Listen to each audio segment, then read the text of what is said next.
There was a clip posted on YouTube about Paul Washer talking of a virtuous woman, what a virtuous woman is, what she does, trying to define kind of what femininity is. And I thought it was interesting that he says something that really gets at the heart of chivalry and courtly love. And I'm sure he probably doesn't realize he's doing that.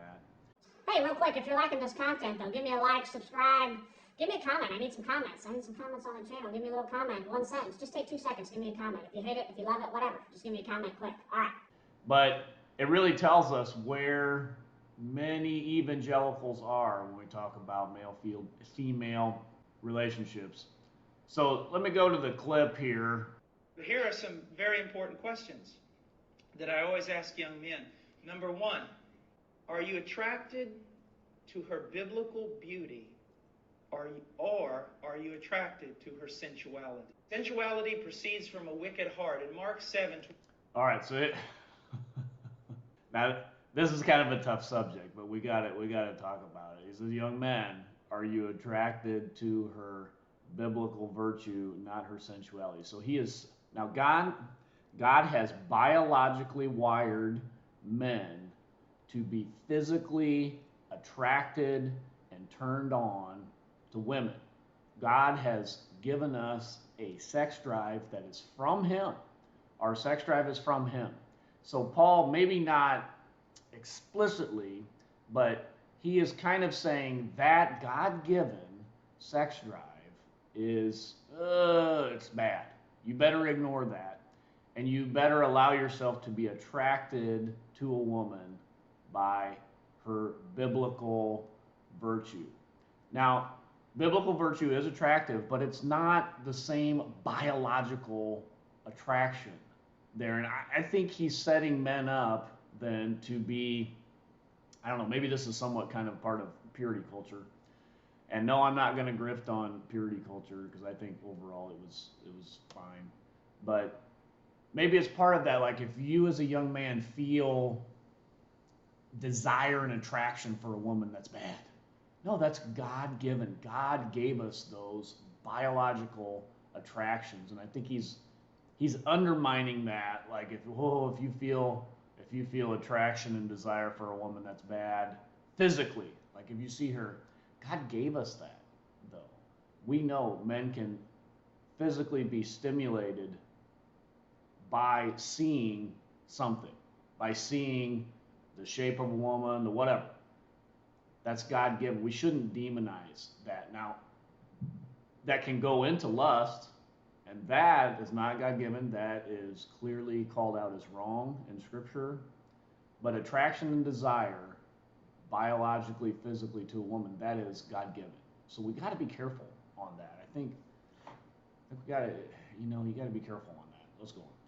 21 through 23. For from within, out of the heart of men, proceed the evil thoughts, fornications, thefts, murders, adulteries, deeds of coveting, and wickedness, as well as deceit, sensuality, evil, slander, pride, and foolishness. Also sensuality is a deed of the flesh. In Galatians 5:19, now the deeds of the flesh are evident, which are immorality, impurity, sensuality. A woman can properly be called beautiful. A woman can properly be called elegant, but a woman who is sensual has an evil heart. Hey, I'd agree with Paul there. Beautiful and elegant. I don't see these women very often, though. I don't. These women are getting more and more rare, and I don't even see the sensual women very often. Honestly, honestly, obesity is such a running rampant so much. I don't even see them much anymore. All right, let's go on. Has an evil heart. I know personally, my wife and I discuss this a lot because she talks to young women and things. I know many women who, when you look at them, you would think to yourself, what a beautiful, elegant lady. And honestly, as a man of God, that's all you would think. A beautiful, elegant, refined. And there are other women, young men, that do not carry half the physical beauty that if you're a man of God, you look up, and the moment you see them walking into the church, you have to put your head down because of the sensuality coming out of their heart. Folks, this is truth. This is just raw bone the way it is. Young men, you run from sensuality. You run from sensuality because sensuality is just a public advertisement for the condition of the heart. You run from it. What Paul's saying here is true, that we run from lust, the lust of the flesh. But I think a young man could be easily confused in what Paul is saying, that if I feel that biological attraction, desire that God has given, this sex drive that God has given me, then there's something wrong with me, I'm sinful, and I need to run from that. That, I think, can easily be confused with what Paul is saying here about this virtuous, or actually the unvirtuous woman who is dressed sensually to attract a man. And I would agree with that. Women should dress modestly. That's what Scripture says. Paul in the New Testament says that I want women to dress modestly with decency and all propriety, right? So that's true 100%. But I think he is setting men up to say, okay, if you feel that, then there's something wrong with you. That's bad. It's not God given. That's you got to be careful when you say that kind of stuff, because young men have the strongest sexual desire they will ever have in their entire life. Women don't identify with that. They don't know what that's like. They do not have the same level of desire that men do. That's God given to men. All right, here, let's go. And young women, run from sensuality. That's true, do that. Run from sensuality found in young men, because it's there too. If anyone dresses or acts in any way so as to promote the frame of their body, it's sensuality. Now here, I'm going to end on this. Now he says that, and obviously you don't want to wear clothes so tight that, I mean, we all know what's going on with women that wear these clothes so tight. It's like, come on.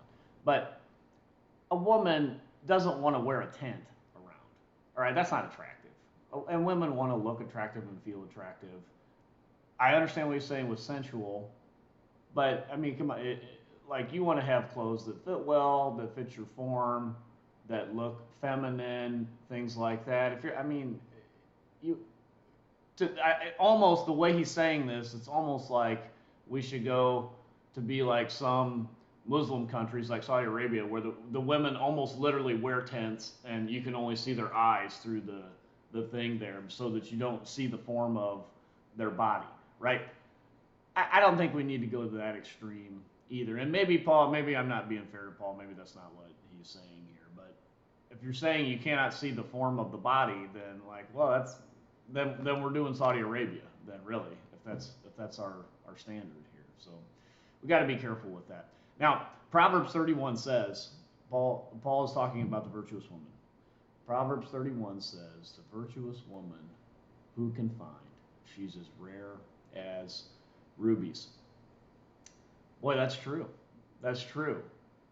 And the young men out there, if Paul says, well, you're a queen, the man should come groveling to you, and this is a rare find, what does that mean for the average man? That probably means the average man is not getting a virtuous woman. Let me rephrase that. The average young Christian man, if he has to come groveling to the queen, that probably means he is not getting a virtuous woman. And she's hard to find, rarer than rubies. And so he's got to be good, and he's got to be on his game to get her. I mean, we all know that. We're not going to kid ourselves here. This is the Post-Millennial Man channel. We're not going to kid ourselves. We're not here to kid ourselves. It's serious stuff. Men should not come groveling to the women. That's not biblical. Even with all that being said, though, Christ is winning. He is building his church, and the gates of hell will not prevail against it. Until next time, this is the Post-Millennial Man.